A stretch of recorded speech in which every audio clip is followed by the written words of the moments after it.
How's it going, guys? White Rabbit here. I have another bonus video for you here real quick. I wanted to talk about another big YouTuber who I think has sold out. Now, before I get into this, let me just preface this with I could be wrong.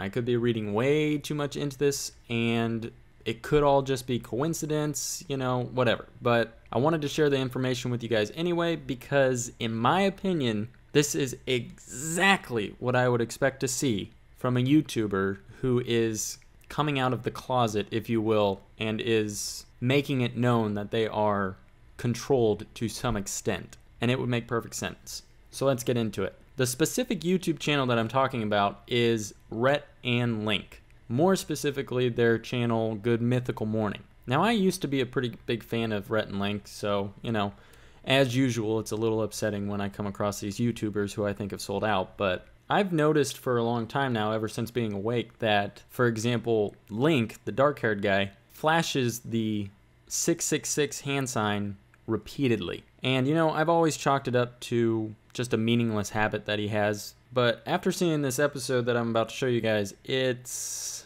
pretty clear to me that they've officially sold out.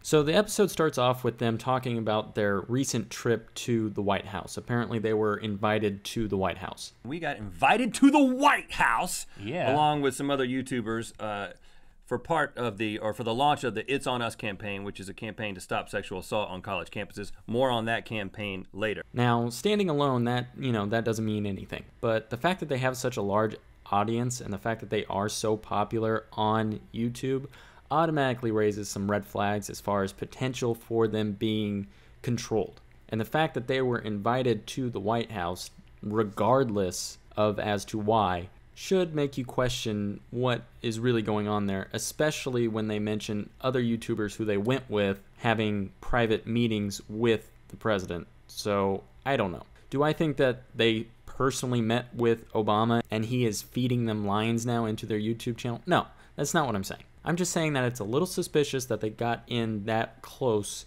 to that particular inner circle. Yeah, I mean, we were pretty excited right off the bat because, I mean, we knew that this was a chance to meet the president. Meeting President Obama was on the table. Yeah. Now, almost immediately after they announced this invitation that they got to go to the White House, they immediately push a hoax.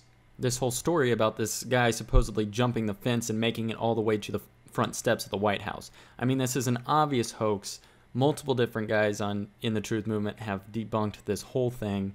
And it's especially peculiar considering the fact that they usually stay a pretty far distance away from any news stories. And that's really when red flags went up to me, because that was a little too coincidental in my eyes. Just being invited to his home, to his residence, was pretty amazing. I mean, there's people in the news recently, matter of fact, later that day, yeah, people trying to get into the White House in all types of ways. A dude jumped the fence. A fence jumper forced the evacuation of the West Wing. Take a look. Everybody out right now. Go back. Everybody into the park.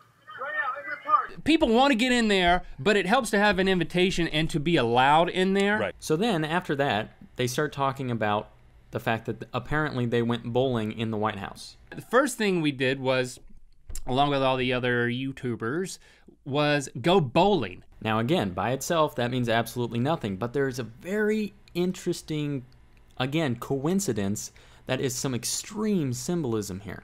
Conveniently, there are 2 lanes here, and we bowled, and I was hoping we would both get a strike. So he mentions 2 bowling lanes and says that he was hoping they'd both get a strike. Well, what is a strike? A strike is an X in bowling. And what do 2 X's represent? The seal of Saturn, guys. I don't know, it just sounds all a little too coincidental for me. But then again, right after that, they're pushing again this hoax of this fence jump. And while we were taking that break, they were like refreshments. We were right in the middle of the White House. You look at that front door where the guy ran in with the pocket knife, where the atmosphere was collapsing. That's where we was. That's where we were earlier.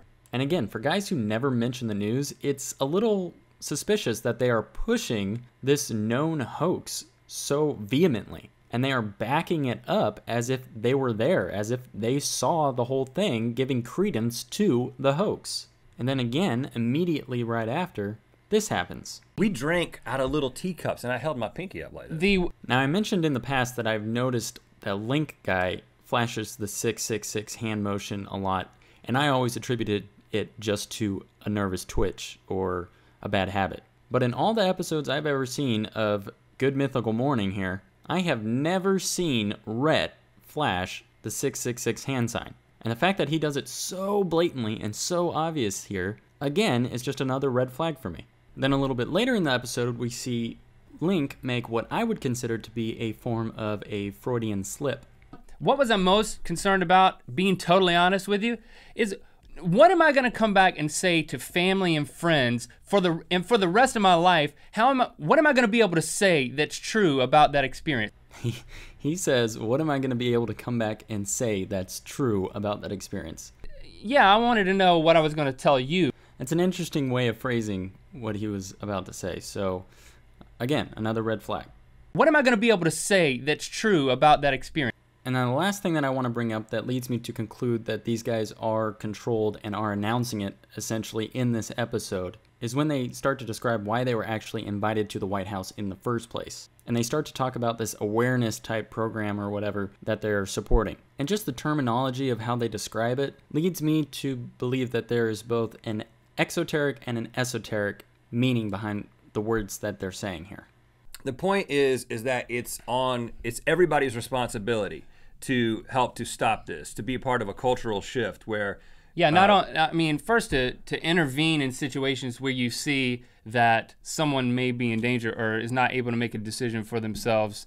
But it's also, like you said, to make a cultural shift, to put it on the top of our minds that there's something that we can all do. It's on all of us. It's everybody's responsibility. To make a difference on college campuses and in your normal walk of life. Maybe you're not on college campus. So there you go. It seems to me like there's something that they have been told or led to believe that makes them think that they are making a positive difference, and just in combination with the rest of the episode, something seems off. And to me, if I was specifically looking for Rhett and Link to put out an episode that tells the occult members that they are officially part of the game, this is exactly what I would expect. Something subtle that nobody else would get, but also specific enough that anyone who had extensive background in this stuff would pick up on. So there you go, guys. Those are my thoughts.